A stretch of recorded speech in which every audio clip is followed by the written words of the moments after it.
things that, like, obviously, you want to learn the melodic minor modes and your harmonic minor ones. Tonight, you could write out the melodic minor mode in one position.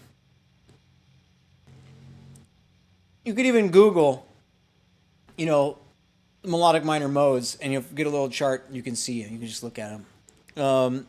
But you want to know what the harmonized melodic minor scale is. You can Google that. It'll tell you this chord, that chord, and there'll be weird chords.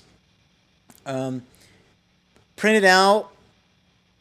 Look at it. Write chord progressions with those from those modes, the same way you do with the major scale. Um, uh, that kind of stuff. Figuring out what other people did is really nice. Just the way you would if you learn Aerosmith songs and you go, what are they doing? They got a riff that goes like this, but that's not enough. You gotta go, what is this riff based on? What mode is this? What key is this in? What does it go from this part to that part? Does it change key or like those kind of questions? You do the same thing with other styles of music like country. You'll start to find there's little country tropes and there's rock tropes.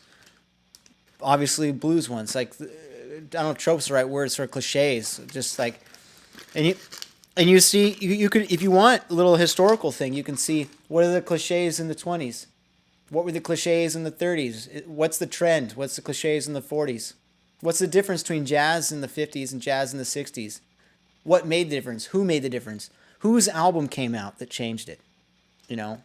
And jazz, a lot of it was Miles Davis. You can dig deeper. Well, yeah, I don't know much about him, about Wes, but a friend of mine, he's one of his favorite guitar players. But like on the Miles Davis example, he changed it a lot, you know. If you dig a little deeper still, you'll find out that how did he change it? Why? Sometimes you might find that he had like kind of a reason. Like for example, he was doing bebop with Charlie Parker in like the 30s or something. I think he was like 18 years old or younger. Miles Davis. And bebop is like fast, you know. Charlie Parker's doing like Donna Lee and stuff. And a million notes. And so what Miles did was he sort of like,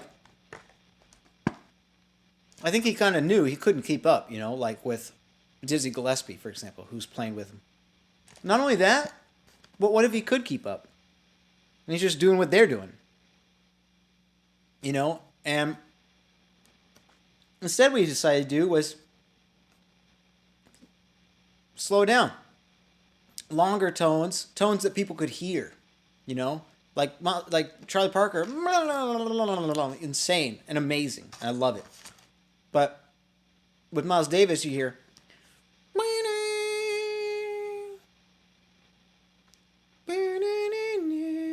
you know,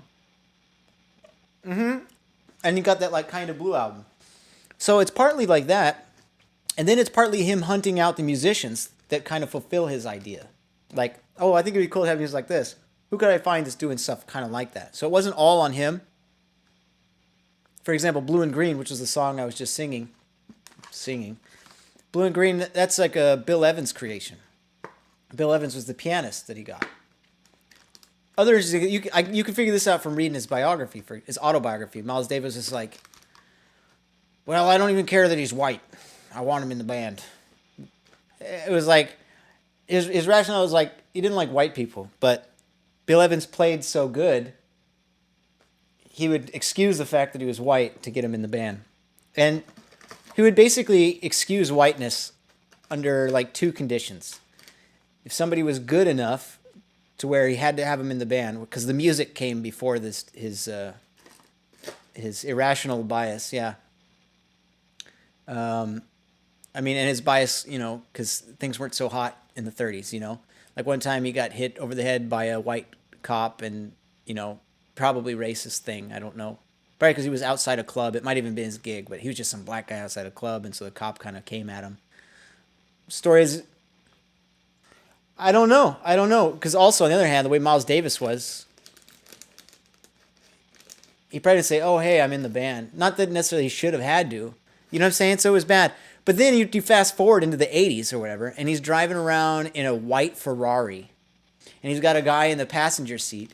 And he wants to scare his friend and show him how it can stop on a dime. So in like 0 to 60 or whatever in 5 seconds. And he's racing down some street. And then he stops at the light. And he gets pulled over by some racist cop. You know what I mean? It's like, I don't know, dude, because it kind of just sounded like you were reckless driving, you know? Like, I don't think it's always racism. And not to mention, that's like in the 80s as compared to the 30s or what 40s or whatever it was. So my point is, like, there was two, it's kind of funny to me. There's two things that would excuse somebody for being white. And that's if they were a good enough musician that they could be, that he wanted him in the band. And the second one was if they're a woman. He liked white ladies. And I noticed that a lot. I noticed that a lot of racist type people, not like you ever even see them. I never really meet racist people. You just hear about them. But like when you do, like Miles Davis, for example, or whatever, they always make an exception for the opposite sex. You know. I get the impression that, in a very, as corny as it sounds, that male-female relationship thing is the way out of. That's what it'll be. You can't convince somebody as batshit crazy as a racist, but being racist doesn't make sense. You know what I mean? But if they'll start to make an exception for one person, then maybe they'll make an exception for two, and eventually maybe they'll get over it. I think Miles Davis basically got over it. Maybe not completely, but. Anyway, it's kind of interesting stuff.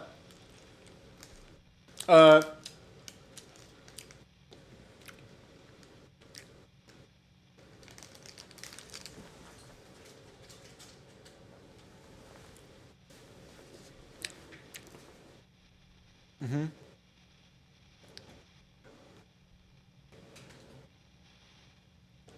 Yeah, he kind of uses weakness as an accent, as a um,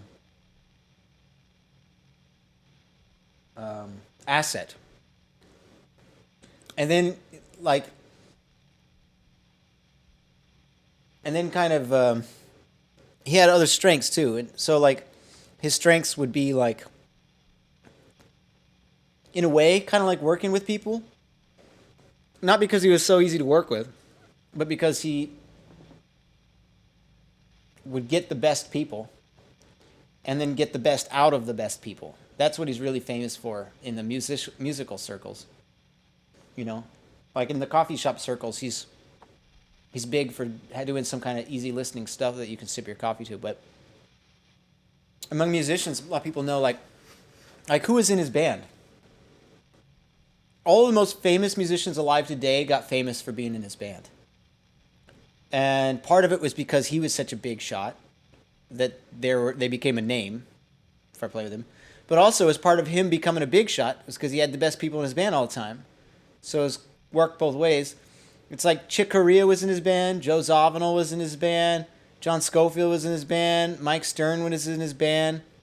I don't even know, like, the list goes on for a long time. He's kind of like the Frank Zappa of the jazz world. Frank Zappa is kind of similar. You look at all the people who came from Frank Zappa.